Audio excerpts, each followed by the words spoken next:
Hello, আমি তনুশ্রী চলে এসেছি নিউ একটা ব্লগ নিয়ে। আজকের এই সুন্দর সকালে সকলকে জানাই অভ্যর্থনা। আর চলো আজকের দিনটা শুরু করি রান্না দিয়েই। আজকে কি রান্না করি তোমাদের দেখাই। আজকে এঁচড় কেটে নিয়েছি, তার কোয়ার মতো ছাড়িয়ে নিয়েছি, কেননা এখন কোয়া হয়ে গেছে এঁচড়গুলোর, তাই এইভাবেই ছাড়িয়েছি। কি সুন্দর লাগছে না দেখতে। গরম মশলা, জিরে, তেজপাতা ফোড়ন দিয়ে দিলাম আলুগুলো।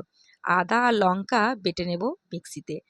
আলুগুলো হালকা ভাজা হওয়াতে মাঝখানে দিয়ে দিলাম এঁচড়গুলোকে। এঁচড়গুলোকে ভালো করে ভেজে নেব আলুর সাথে। এগুলো হালকা করে ভেজে ভেজে করলেই বেশি ভালো লাগে রান্নাটা।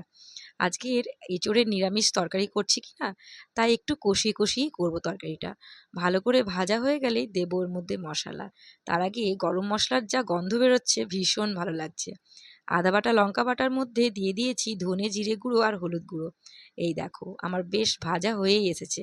আরেকটু ভাজবো, যাতে আরেকটু তেল ছেড়ে যায় এঁচড়গুলো থেকে, তাহলে বেশি ভালো লাগবে। আর আমি মাছগুলোকে বের করে নিয়েছি, সেখানে মাছগুলোকেও ম্যারিনেট করে নিয়েছি। ধনে জিরে হলুদ গুঁড়ো দিয়ে মাছগুলোকে মাখিয়ে রেখেছি সর্ষের তেল দিয়ে। খানিকক্ষণ মাখিয়ে রাখলে বেশি ভালো লাগবে মাছগুলো খেতে। আদা বাটা লঙ্কা বাটা জিরে গুঁড়োর সাথে দিয়ে দিলাম এঁচড়ের ওপরে। সব মশলা হালকা আঁচে কষতে দেবো। অনেকক্ষণ ধরে কষিয়ে কষিয়েই করবো আজকে রান্নাটা। তো চলো মাছগুলো আমি তেলে ছেড়ে দিই। তেল হয়ে গেছে গরম। তেল গরম হওয়াতে মাছগুলো দিয়ে দেবো। এই মশলা মাখা মাছ ভাজা দিয়ে গরম ভাত খেতে ভীষণ ভালো লাগে।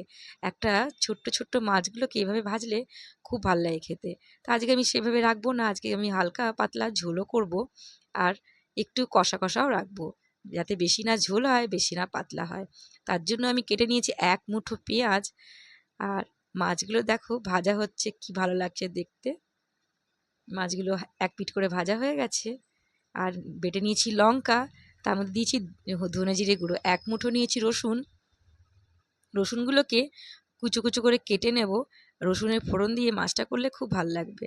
আর এদিকে নারকেল কুচো দিয়ে দিলাম আমার এঁচড়ের তরকারির মধ্যে। নারকেল দিলে নিরামিষের তরকারি আরও সুস্বাদু হয়ে যায়। নারকেল কিংবা বাদাম কুচি দিলে খুব ভাল লাগে। তেল গরম হয়ে গেছে, আমি দিয়ে দিলাম রসুন কুচিগুলো। তার উপরেই দিয়ে দেবো পেঁয়াজগুলো। আজকে আমাকে একটু চটজলদি রান্না করতে হবে, কেননা বরের অফিস যাওয়ার সময় হয়ে গেল। আজকে আমার রান্না করতে বেশ দেরি হয়ে গেছে, তাই তাড়াহুড়োতেই যেভাবে পারছি রান্নাটা সেরে ফেলার চেষ্টা করছি, কেননা সে 9টার আগেই খেয়ে বাড়ি থেকে বেরিয়ে যাবে অফিসের জন্য। লঙ্কা বাটা ধনে জিরে গুঁড়ো মাছের ঝোলের জন্য দিয়ে দিলাম। মাছের মধ্যে বেশ একটু ভালো গন্ধ উঠছে, আর কষা কষাই করব, তাই মাছগুলো দিয়ে দিলাম। মাছগুলো বেশ কষা কষা হয়ে যাবে, একটুখানি ভালো লাগবে খেতে। ঝোলও আমার ফুটে গেছে, ওর জন্য বেড়ে নিই ভাত। খেয়ে যাবে তাড়াতাড়ি অফিস। বেড়ে নিয়েছি মাছ কষা, আম ডাল আর এঁচড়ের তরকারি। তো চলো আমাদের খাওয়া দাওয়া চলুক।